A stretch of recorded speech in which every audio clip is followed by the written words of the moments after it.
Gandang araw, mapugid ganda. Grabe ang lakas ng araw today. Kaya nga ginagawa kami ang garage sale dahil super mahirap ang pamilya natin. Kailan namin ng pera.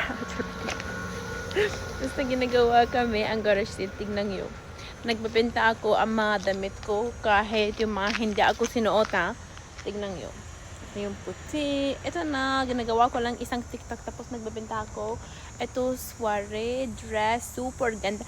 Grabe, hindi pa ako sinuot yun pero nagbebenta ako. Tingnan niyo. Tapos, nagbebenta kami rin mga ganyan, mga items, hindi ko alam. Tapos, nagbebenta kami rin mga sapatos over there. Tapos, meron rin ito, lahat ng mga childhood, teenagerhood, clothes. Grabe.